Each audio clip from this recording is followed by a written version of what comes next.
حضرت عمر کے آنکھوں میں آنسو آ گئے، رونے لگے، اور جب روئے تو حضرت ابو عبیدہ کا جواب سنیے، امیر المومنین اب آنسو بہانے کی ضرورت نہیں ہے، اب میرے سامنے رونے کی ضرورت نہیں ہے، میں آپ کو وہیں پر منع کر رہا تھا، لیکن آپ کو دیکھنا تھا میرا گھر، آپ کو آئیڈیا لگانا تھا کہ دیکھیں ابو عبیدہ نے کیا کمایا ہے، ابو عبیدہ نے کتنی ترقی کی ہے۔ میں نے آپ سے پہلے ہی کہا تھا کہ میرے گھر میں جانے کے بعد آنسو نچوڑنے کے سوا آپ کو کچھ نہیں ملے گا، لیکن اب رحم کیجئے میرے اوپر، یہ سارا کام میں نے اللہ کی رضامندی کے لیے کیا، اب اللہ کے واسطے یہ کسی اور سے تذکرہ مت کرنا۔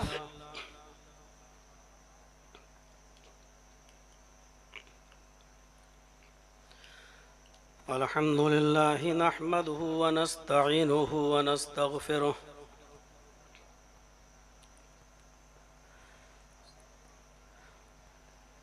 ونعوذ بالله من شرور أنفسنا ومن سيئات أعمالنا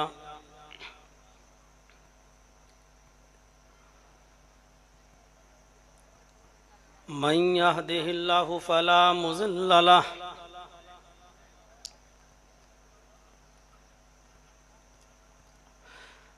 ومن يضلله فلا هادي له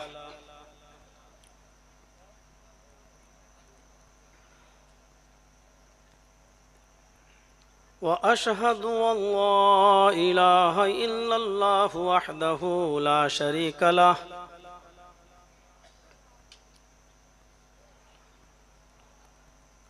وأشهد أن محمدا عبده ورسوله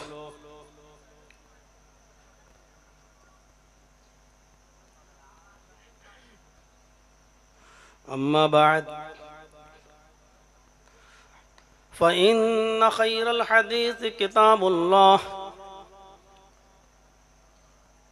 وخير الهدي هدي محمد صلى الله عليه وسلم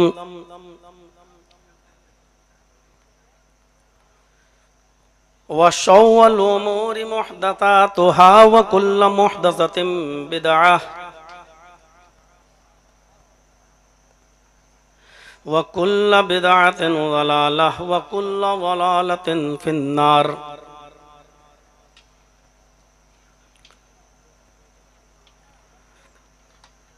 أعوذ بالله من الشيطان الرجيم، بسم الله الرحمن الرحيم۔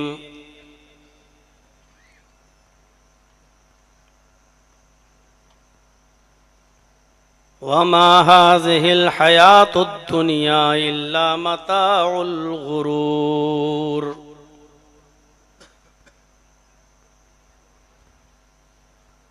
رب اشرح لي صدري ويسر لي أمري واحلل عقدة من لساني يفقهوا قولي۔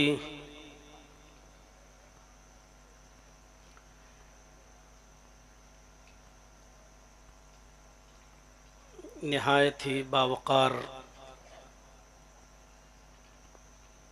صدر محترم فضیلت الشیخ محمد جنید مکی حفظہ اللہ،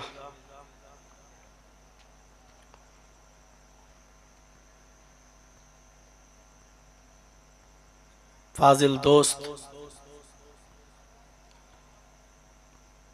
فضیلت الشیخ دکتور عبدالغفار سلفی حفظہ اللہ،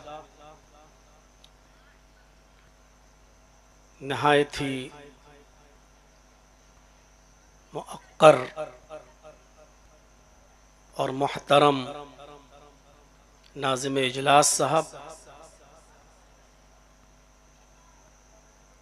اسٹیج پر بیٹھے ہوئے علاقے کے موقر علماء کرام، بینی پور، بنارس اور اس کے اطراف و اکناف سے قرب و جوار سے تشریف لائے ہوئے معزز سامعین حضرات، پردہ نشین اسلامی خواتین، ماں اور بہنوں، قوم و ملت کے لائق ور نوجوانوں، مستقبل کے ہونہار عزیز بچوں، مجھے صحیح سے یاد نہیں کہ بینی پور کی اس سرزمین پر میں کب آیا تھا، لیکن اتنا یاد ہے کہ میں یہاں پروگرام کر چکا ہوں۔ پیشرو خطیب سے آپ نے نبی اکرم صلی اللہ علیہ وسلم کی گھریلو زندگی کے موضوع پر بہت ہی پرمغز اور نہایت ہی خوبصورت تقریر سماعت فرمائی ہے۔ اللہ تبارک و تعالی ہمیں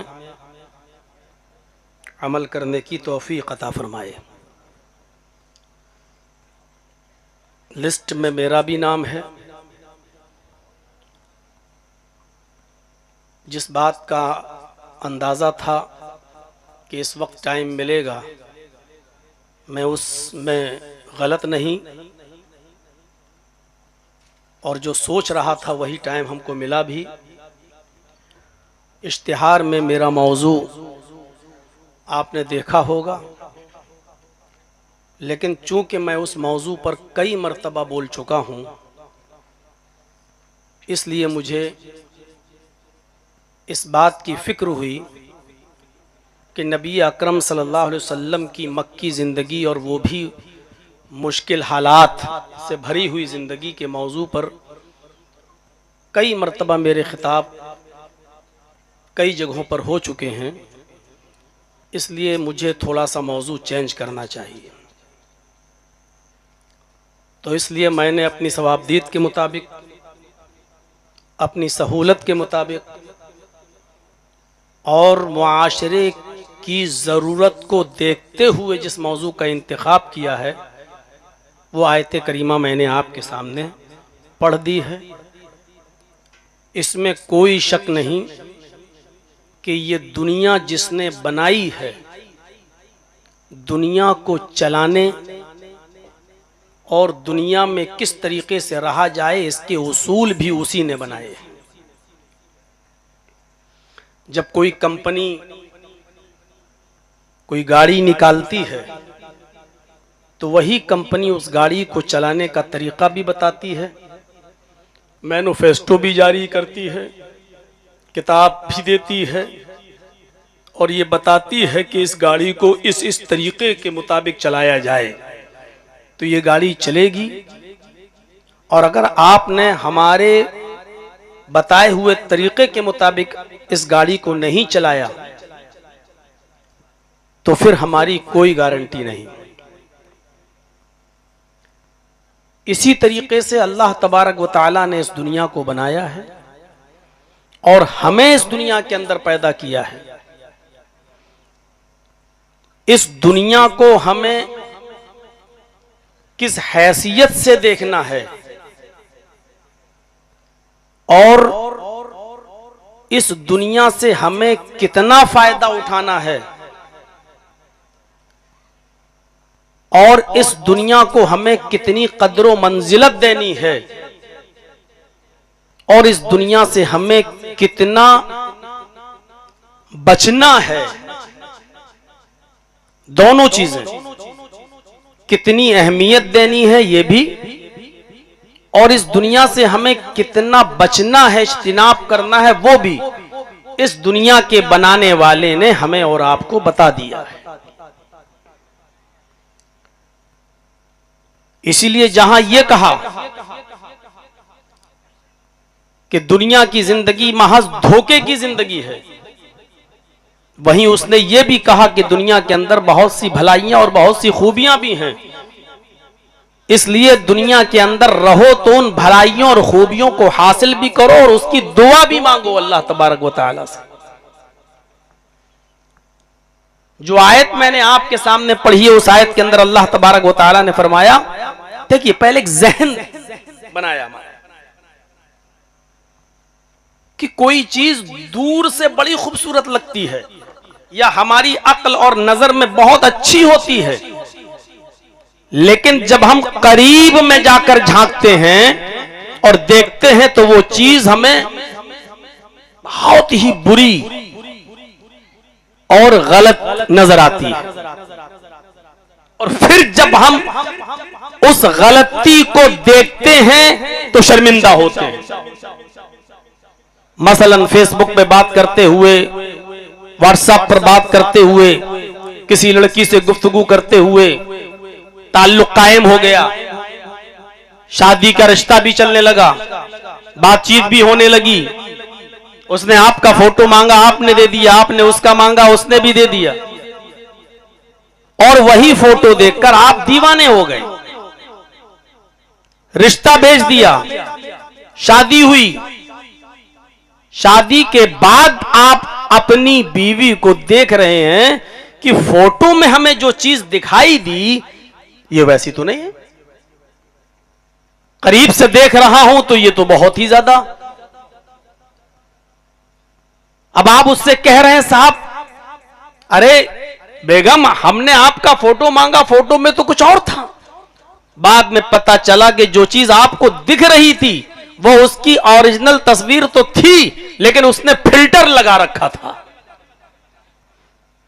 اور فلٹر میں تو آپ اچھی طریقے سے جانتے ہیں کہ لیلا بھی بہت جو چاہے کتنی کالی ہو وہ بھی گوری ہو جاتی ہے۔ جب آپ نے اس کو قریب سے دیکھا تب آپ کو پتا چلا ارے باپ یہ تو کیا ہوا، نظر تو کچھ اور آ رہا تھا اور قریب سے دیکھا تو ہمارے ساتھ دھوکا ہوا۔ قرآن بالکل یہی مثال دے رہا ہے، وَمَا هَٰذِهِ الْحَيَاةُ الدُّنْيَا إِلَّا مَتَاعُ الْغُرُورِ، دنیا کی زندگی تو محض دھوکے کی زندگی ہے۔ دنیا کی زندگی جو تمہیں بڑی چکا چوند کی دکھائی دیتی ہے، بڑی خوبصورت نظر آتی ہے، بڑی اچھی نظر آتی ہے، جس کا دلکش نظارہ تمہیں چھو لیتا ہے اور اس دنیا کے پیچھے تم پڑے رہتے ہو، اس دنیا کی چاہ میں اپنے آپ کو بھلا دیتے ہو اور پیچھے پڑے رہتے ہو، لیکن جب قریب سے ہم اس دنیا کو دیکھتے ہیں، اس دنیا کی حقیقت کی طرف جاتے ہیں تو ہمیں سوائے دھوکے کے کچھ نظر نہیں آتا۔